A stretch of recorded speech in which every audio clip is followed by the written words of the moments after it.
मैं प्राउड करती हूँ बीइंग अ पाकिस्तानी, तो मुझे ये चीज़ बोलनी भी चाहिए कि लोगों को बताना चाहिए कि नहीं, ऐसे नहीं है जैसे आप लोग समझ रहे हैं। आप लोगों का परसेप्शन हो सकता है, क्योंकि आपको पता है कि इंडिया में जब भी इलेक्शन होता है, हमेशा मोदी रिलीजियस कार्ड खेलता है। ये मतलब उसकी शुरू से पॉलिसी रही है। जब हमारे पास भी मुस्लिम क्लाइंट्स आती हैं, उनकी नमाज़ का टाइम होता है, तो मैं उनको कहती हूँ कि आप यहाँ पे नमाज़ पढ़ लें। वो आराम से, मतलब वो देखते हैं कि किस साइड पढ़नी है, वो हमारे रूम में भी नमाज़ पढ़ती है, तो हमें बहुत अच्छी पॉजिटिव प्योर वाइब्स आती हैं कि भाई मतलब हमारे प्लेस पे कोई नमाज़ पढ़ रहा है, तो हमें कभी ये नहीं हुई कि आप यहाँ पे नमाज़ नहीं पढ़ सकते या हम वहाँ पे पूजा नहीं कर सकते। तो ये चीज़ें नहीं होती, दोनों ही बहुत प्योर चीज़ें हैं। तरीका अलग होता है इबादत करने का, अदरवाइज़ इंसान तो सेम है। अभी होली गई है मार्च में, रमज़ान और होली एक साथ थी।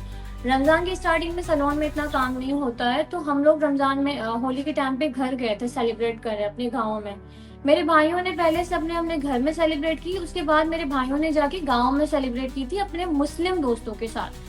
क्योंकि मुझे फिर वो जैसे कि वो शीर खुरमा और उस तरह की चीज़ें बेचते हैं, और जब बकरा ईद होती है, तो मुस्लिम्स को पता है कि हम बीफ नहीं खाते, बड़ा गोश्त नहीं खाते, तो वो हमें बकरा ईद पे मटन, खास तौर पे वो मटन बेचते हैं, क्योंकि उनको पता है कि ये लोग बीफ नहीं खाते, तो ये एहतराम होता है। ये जो पहलगाम अटैक हुआ था, पहली बात कि मैंने साफ बोला था, मुझे इस चीज़ की बहुत खुशी हुई थी बीइंग अ पाकिस्तानी कि किसी भी मुस्लिम ने उस चीज़ को सेलिब्रेट नहीं किया। लोगों का माइंड सेट ही ये है कि पाकिस्तान दुश्मन मुल्क है, लेकिन पाकिस्तान की तरफ से मैंने कभी नहीं देखा है कि वो बोले कि इंडिया दुश्मन मुल्क है। जो बीच में इतने सारे मीम्स बन रहे थे पाकिस्तान के अगेंस्ट, और जो भी इंडिया के लोग बना रहे थे, तो मैं ज़्यादातर नोटिस कर रही थी कि उस उन मीम्स में प्रिटेंड ये किया जा रहा था कि मुस्लिम इज़ अ टेररिस्ट। तो मुझे बस यही चीज़ बुरी लगती थी कि यार बचाने वाले भी मुस्लिम थे, तो हर जगह पे मुस्लिम कार्ड क्यों फैला जाता है कि मुस्लिम इज़ अ टेररिस्ट। अब तो मुझे कराची में आए हुए 5 साल हो गए हैं, तो मैंने 5 साल में ऐसे